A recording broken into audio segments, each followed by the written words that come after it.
Deputy CM phase घोषित होने पर मुकेश सहनी का बयान, बिहार में महागठबंधन की सरकार बनेगी। गरीब के बेटे को डिप्यूटी सीएम फेज घोषित किया गया है। दरअसल कई बड़ी बातें इस प्रेस कॉन्फ्रेंस के दौरान कही गई। CM face Tejashwi Yadav, deputy CM face Mukesh Sahani को घोषित किया गया। सुनिए। और डिप्टी सीएम एक अति पिछड़ा का बेटा सनत मल्ला को सभी साथी ने घोषणा किया है।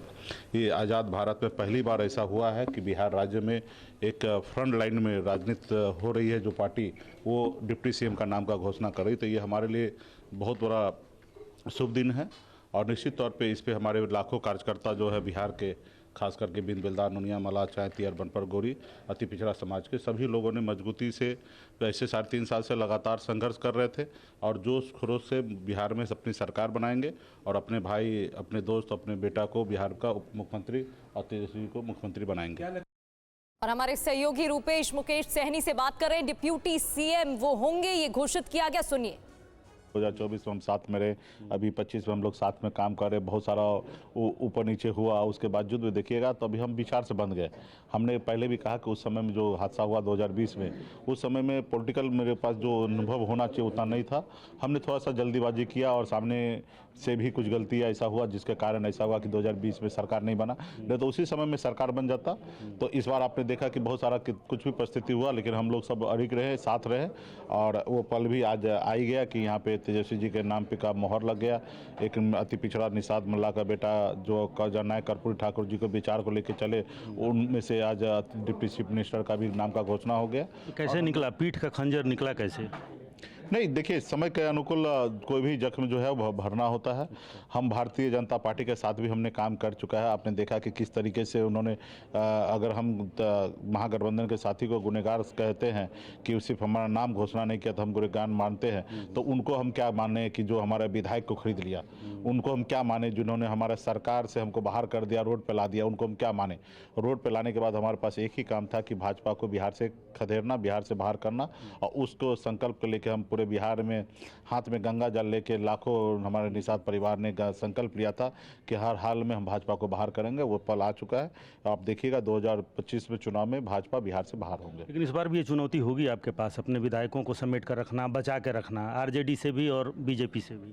नहीं, देखिए, हमें बहुत ज़्यादा इस पर सोचने की आवश्यकता नहीं। लोकतंत्र में जनता मालिक है और जनता को सब चीज़ देख रहे हैं कि लोकतंत्र का किस तरीके से कुछ लोग पॉलिटिकल पार्टी हत्या करते हैं, किसी विधायक को, बने हुए विधायक को खरीद रहे हैं। तो मुझे लगता है कि जनता इस पर ध्यान रखेगी।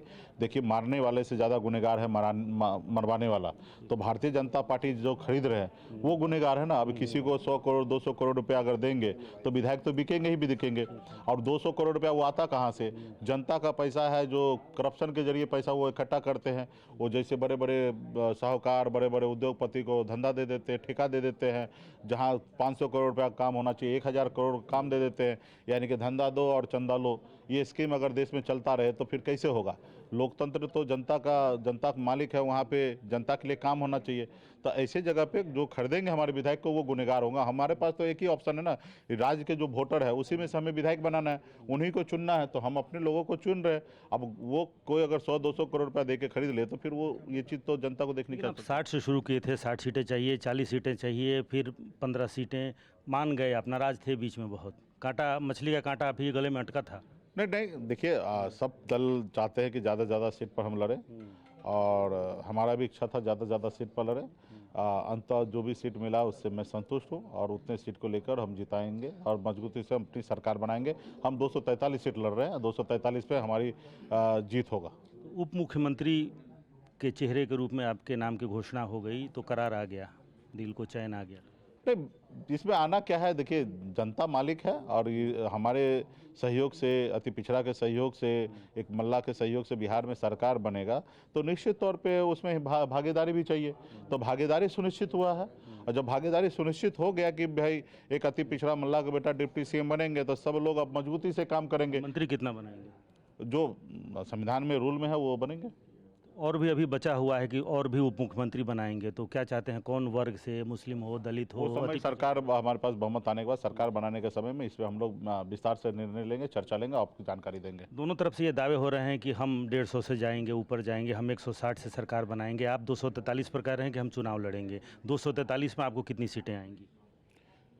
देखिए और का तो मैं नहीं कहूँगा, मैं ज्योतिषी नहीं हूँ और मैं जनता का मन को भापा है, जनता के बीच में रहा हूँ, तो मैं मैक्सिमम सीट जो हमारे गठबंधन जीतेंगे, 150 प्लस जीत के और सरकार हम लोग बनाएंगे। फ्रेंडली फाइट को लेकर के कुछ हो रहा है, जहाँ 12 से 13 सीटें हैं, जहाँ फ्रेंडली फाइट हो, 2 आपकी भी सीटें हैं। हाँ, उस पर हम लोग चर्चा कर रहे हैं। कुछ सीट को तो हमने अभी ऑर्डर कर दिया है कि हम रिटर्न कर रहे हैं। कुछ सीट पर वीआईपी लड़ेंगे, जैसे चैनपुर में वीआईपी लड़ेंगे, बाबूबड़ी में हम रिटर्न कर लिए हैं।